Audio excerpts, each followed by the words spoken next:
Yeah, the official was starting to walk backwards, but the Bee Diggers have declined the penalty for a second time. I guess the first indication wasn't totally acknowledged. And let's see if they've got this clock running here. Third down, and the clock will not restart. Well, 3rd and 10 at the 33, passing situation. Man in motion to the right, resetting. Summers back to throw. Pressure coming, lofts it up the right sideline. That's going to be incomplete, as Brandon Rutherford had outstanding coverage on Jeremiah Haynes at the 27-yard line. A good thing that Rutherford kept running towards the football, because he was dangerously close to cutting off the path of the wide receiver. Yeah, you know, it was like he kind of screened him, didn't he? And when he was running down there, it's like the receiver wanted to be able to make a play on it, because the ball was probably 2 or 3 yards off to his right, but he couldn't get over there because Rutherford was running right next to him, and he couldn't get over there. 51 seconds to go. Austin Mall, the punt for Holy Family, standing at his own 21. Shea Hansen at the Bee Digger 35, and a heavy rush, but he gets off the punt. High and short, bounces at the 43-yard line of Brush, takes a Holy Family roll down to the 39. That's where the Bee Diggers will take over with 1 timeout and 43 seconds to go. You know, you can take a chance throwing to C.J. Kukas or Shea Hansen. They're double covering. They're not double covering, I should say, these receivers, at least on every play, and the Bee Diggers have certainly got the height at receiver to make a big play if they want to. Yeah, that's true. Or they can, you know, they've got a lot of weapons. They could do a lot of things. One thing I've noticed, though, is Holy Family's out of that 5-2 defense. At least they were on that last drive. They're out of that 5-2 defense, and they're back into a 4-man front, which gives them a little bit more, or a few more, or one more person back there in their backfield covering the pass. So 43 seconds to go for the Bee Diggers at their own 42-yard line. Connor Weiser, the lone setback, and they do have 2 receivers out to the left and right. On 1st and 10. Garcia, quick drop, throwing over the middle. The pass is intercepted at the 45, down to the 50, inside the 50 to the 35-yard line, picked off by Nate Golter, who was just sitting there. A return of 20 yards, and Holy Family's in business with 34 seconds to go before the break. I'm not sure what happened on that, because Garcia, he just dropped straight back, and he took his 3 or 5 step drop, and he threw the football, and he threw it over there towards Kukas, but Kukas was running like a 7. He was running straight down the field, and he never looked back for the ball. So either Kukas ran the wrong pattern, or Garcia thought he was running something different, and just some miscommunication. And that's what's going to happen with the young football team. Well, either way, we've got 5 turnovers combined in the opening half. And Holy Family's got the football at the Bee Digger 35. And in motion to the left. Summers, play action, rolling right. Bee Digger's coming with pressure. Now he runs out of it towards the sideline to the 32-yard line, and he's upended. I believe he did not get out of bounds. Yes, he did. Around the 31-yard line, Tanner Morrow made the tackle. It's going to be a pickup of 4 yards in the play. 24 seconds to go. And we know that Jonathan Gary's got a huge leg, so even if they don't get into the end zone, he can attempt a long field goal. Yep, and he'll have to attempt it with no wind in his back, because that little bit of wind that we were talking about at the beginning of the football game is gone, as that the flag's hanging straight down. The officials calling for 2 additional seconds, I thought, to be put on the clock. And now they're going to have to wait because we have no time on the clock. They want 26 seconds, and there we go. 2nd down and 6 for Holy Family at the Bee Digger 31. If the turnover costs you 3, okay, you can live with that, but you don't want it to cost you 7, that's for sure.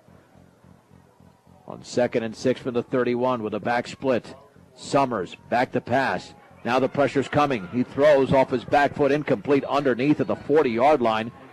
That was intended for Nick Welder, and because of the Bee Digger pressure, Summers had to get rid of it. You bet those defensive linemen for Brush are they're getting back there, and they got him on the run now. And that play, I'm not sure if it was designed to be thrown to the back or not, because it looked like Melcher was open over here on the sideline, and I'm afraid they were trying to throw that thing over here to Melcher, and it just couldn't happen because of all the pressure.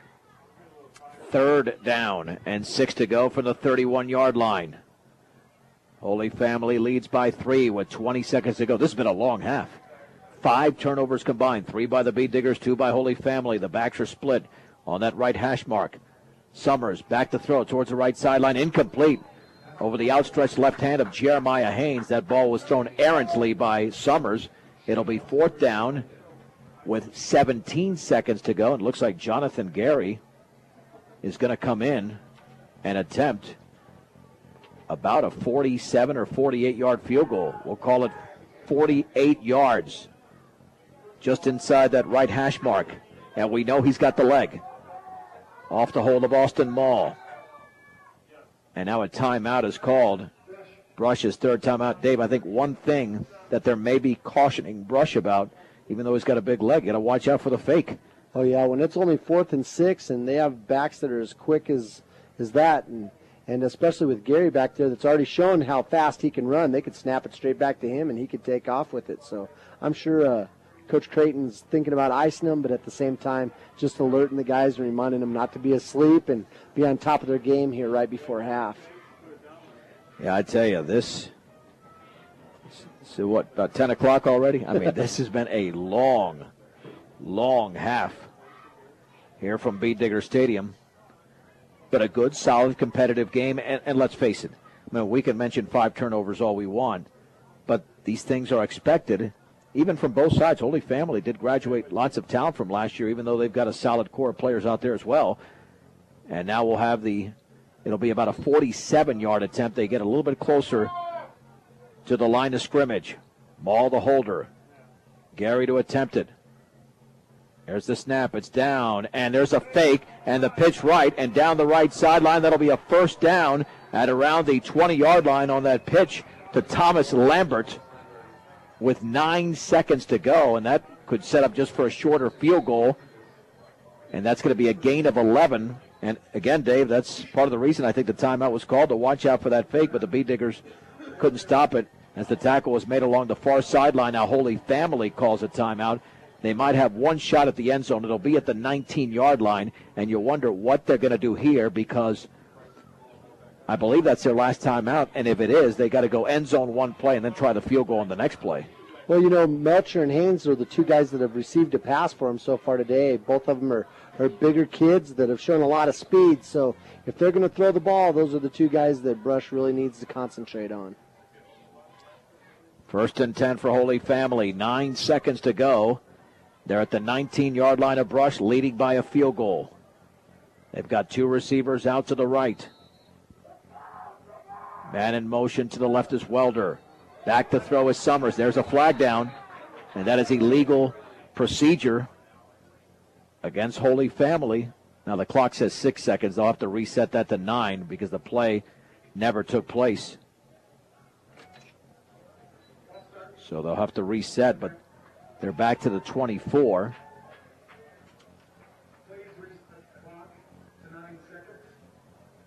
And, you know, the penalties have been plentiful as well. I mean, the Bead Diggers could have the lead in this game, but they had a holding penalty on a 23-yard touchdown pass from Garcia to Kukas. Not to mention the hold that took the ball from inside the 10 back to about the 35. That's right. That was on a 26-yard run by Eric Garcia. 1st and 15 for Holy Family. 9 seconds to go in the half. They're at the Bead Digger 24-yard line. Summers under center. Back to throw. Here comes the Bead Diggers on a blitz, throwing off his back foot. That pass is incomplete. Oh, Shea Hansen was the closest player out there at around the 22-yard line. Had that ball had more air under it, if that ball had more air under it, Hansen would have picked it off. He's gone for 80 yards. Yep, I'm not sure that's the play I'd want to throw as a coach, right out here in the open, right in front of the Brush bench where there's plenty of room for Hansen to run down the sideline. That's just a risky throw out here into the flats. Well, now with 5 seconds to go, Jonathan Gary to attempt the 41-yard field goal off the hold of Austin Mall on that right hash mark. Awaiting the snap. There it is. The kick is up. It's deep enough, and that kick is off to the left, just off to the left. And that is the final play of the opening half. With the score, Holy Family 9, Brush 6 on 1010 KSIR and KSIR.com.